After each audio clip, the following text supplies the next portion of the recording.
Trump और सोमान, देखिए हो क्या रहा साहब, अभी इस्लामाबाद एमओयू खत्म हो चुका है।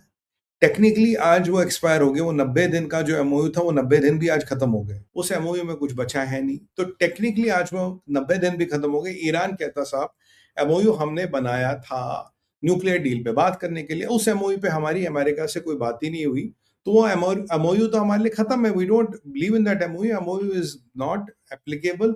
उस एमओयू के कोई भी टर्म्स कंडीशंस, कोई भी एग्रीमेंट आज ईरान पे बाध्य नहीं है। ईरान ने तो धो दिया हाथ कि हमें उस एमओयू से कोई लेना देना नहीं, that is none of our business. ये मैं आपको पहले ही ईरान की डेवलपमेंट बताऊं। आज ट्रंप के लिए भी एमओयू काम इसलिए नहीं करा क्योंकि ईरान कह चुका पाकिस्तान को इंटरमीडियरी यूज नहीं करा, और अमेरिका कह रहा हम डायरेक्ट बात करें आईआरजीसी से, जो मैंने आपको कहा था। अभी अभी ट्रंप ने बड़ी एक विचित्र सी बात की, उन्होंने कहा कि हम ईरान में, अच्छा ये मेरा मानना था कि ट्रंप किसी ना किसी से ईरान में बात कर रहा है, और जरूर एक कोई हिस्सा है, कोई गुट है जो ट्रंप से बात कर रहा है। ट्रंप ने कहा कि हम अभी डायरेक्ट आईआरजीसी से बात कर रहे हैं।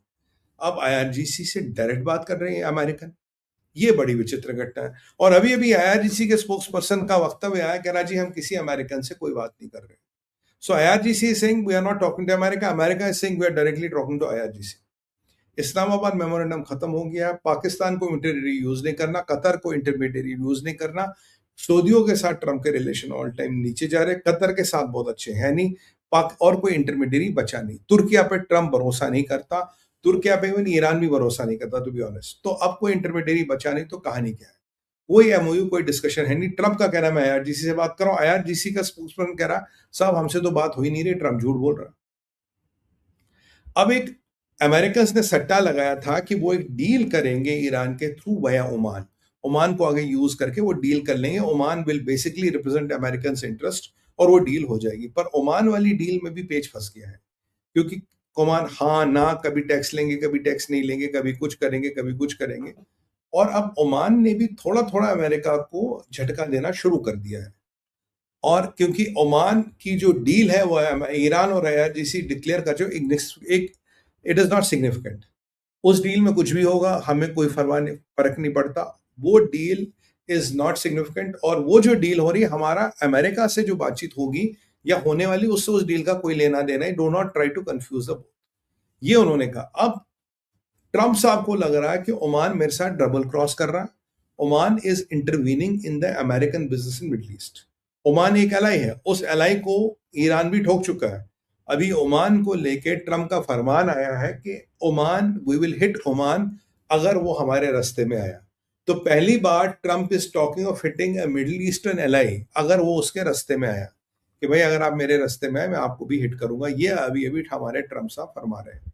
तो Oman is also on the hit list of Trump now. तो ये एक चीज बदल गई है, चीजें खिल गई है। तो जो आप अनथिंकेबल सोच रहे थे वो थिंकेबल हो गया, Oman is on the hit list.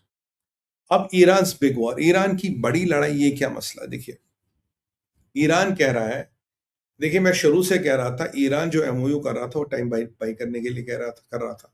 मैं शुरू से कह रहा था जो पाकिस्तान आपके साथ बातें कर रहा है वो आप अलतकिया है, वो टाइम वेस्ट कर रहा है। आपका कतर बेवकूफ बना रहा, आपका तुर्किया, आपका हर इस्लामिक मुल्क आपका बेवकूफ बना रहा है। They want Iran regime to survive करके उन्हें तंग ना करे, but they don't want the regime to गो।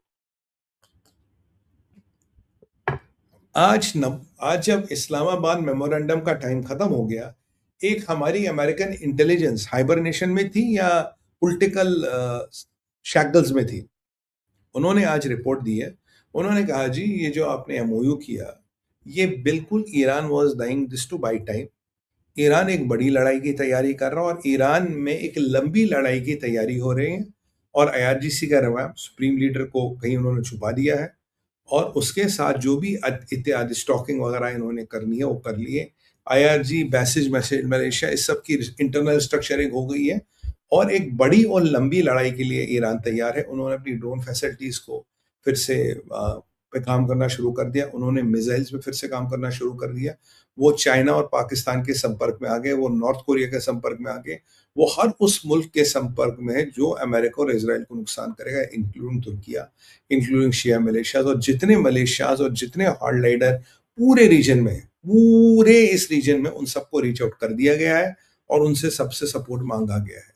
तो ये जो लड़ाई है ये हाइब्रिड वॉरफेयर होगा, जिसमें नेटवर्क सेंट्रिक वॉरफेयर होगा, जिसमें काइनेटिक वेपन्स यूज किए जाएंगे, जिसमें हर वो टेक्नोलॉजी और हर वो संभावना यूज की जाएगी जो उन्हें यूज करनी है, और उसके लिए हर तरह के जो भी फोर्सेस इस पूरी रीजन में है, उनको रीच आउट किया गया, उनको बताता है सर आप हमारी मदद करो। तो ये उनका कहना है। तो अब अगर आप देखिए, मैं शुरू से चैनल पे, बाकी चैनलों पे कह रहा हूं कि Iran is preparing for war. Mossad का इंटेल आया था Iran is preparing for war. Benjamin Netanyahu ने कहा nobody understands this region, Iran is preparing for war. आज अमेरिका की खुद इंटेलिजेंस करिए। आप बोलोगे सुमित भाई आज के सपने से जगे, सपने से नहीं जगे। देखिए आज के डेट में सपनों से कोई नहीं जगा। अमेरिकन इंटेलिजेंस को भी पता होगा, but they were trying to be politically correct. अब जब एमओयू के 90 दिन भी पूरे हो गए, कल सुबह तो कोई एमओयू भी नहीं, इस्लामाबाद मेमोरेंडम की तो धज्जियां उड़ गई। मतलब भिंडी बाजार में वो क्या कहते हैं, वो पोछे लगाने के काम भी नहीं आएगा। तो अब उस इस्लामाबाद मेमोरेंडम के धज्जियां उड़ने के बाद आपके पास विकल्प क्या है? अब तो आप बोलोगे because if you don't still talk you look stupid, you look crazy. तो अपने आप को बेवकूफ न देखने के लिए कह रहे नहीं जी ईरान तो ये युद्ध करने, ईरान तो अपना वो करना चाहता था। इसराइल ने, नेतन्याहू ने, सीआई ने भी वॉर किया था, साहब ये मेमोरेंडम नहीं चलेगा, ये मेमोरेंडम आप टाइम वेस्ट करो, ये चलने वाला नहीं है, you are wasting your time. पर कि साहब मजाल है कि ट्रम्प मान जाए, ट्रम्प माना नहीं। आज उसकी इंटेलिजेंस करी, ईरान ने ये पैसा, ये टाइम, ये एनर्जी सब अपने आप को बड़ी लड़ाई के लिए यूज किया है। हाँ, अपने ईरान का नुकसान किया, ईरान के लीडर मारे, but they are not going to give up. They are preparing for a big war. और इस बिग वॉर में अब की बार उन्होंने तैयब अर्दोगन और आसपास के इस्लामिक कंट्रियों को, मलेशिया को, सबको कोऑर्डिनेट कर दिया। बेसिकली 3 महीने के टाइम को यूज किया गया how to make a bigger better force. हाँ, इसमें हिजबुल्ला, हमास, ये सबकी छटाई कटाई हुई, पर और लोगों को इसमें जोड़ा गया और शक्तियों को जोड़ा गया। युद्ध से पहले तैयब अर्दोगन उनके साथ नहीं था। युद्ध से पहले पाकिस्तान और कतार इतना उनके साथ नहीं था। युद्ध से पहले इतनी इस्लामिक कंट्रियां साथ नहीं थे। आज तो तैयब अर्दोगन कह ही रहा था भाई ये जो मक्का एग्रीमेंट है, ये कोहली, ये हम तीनों के बीच थोड़ी ना, कोई भी इस्लामिक मुल्क इसको ज्वाइन कर सकता है। तो जिसको हम तो चाहते हैं इजिप्ट इसका ज्वाइन करे as for Tayyip Erdogan. Will be very happy if Egypt can join that. तो जो युद्ध के समीकरण है, जो युद्ध की रणनीति है, बदल गई है। और ये हम भी जानते हैं कि इसराइल में भी हथियार आ रहे हैं, ये हम भी जानते हैं कि अमेरिकन भी हथियार खरीद रहे हैं, ये हम भी जा रहे हैं। अमेरिकन ने 21 दिन का समय दिया है अपने वेपन मैन्युफैक्चरर को, आप बताओ कितने कितने हथियार दे सकते हो। और कहीं ना कहीं ईरान भी पूरी तैयारी कर रहा है। जो पाकिस्तान से स्मगलिंग रूट्स हैं वो फुल्ली ऑक्यूपाइड है। I don't know why Americans are not bombing them, but they are fully operational, carrying weapons to आपका Iran. So everybody is preparing for war. तो अगर आपको लगता है मिडिल ईस्ट में शांति हो गई है, अगर आपको लगता है कि समझौता हो गया, नो, इट इज काम बिफोर द टेम्पेस्ट। बहुत बड़ी लड़ाई और निर्णायक लड़ाई शुरू होने वाली है। It is not going to happen. अब ट्रम्प वर्सेस जेडी, ये क्या मसला साहब? Trump versus JD is a very interesting समीकरण। पीछे जेडी ने बोला स्ट्रेट ऑफ हॉर्मुज खुला हो और ईरान का न्यूक्लियर प्रोग्राम कंट्रोल में रहे। We are okay to let Iran live and function.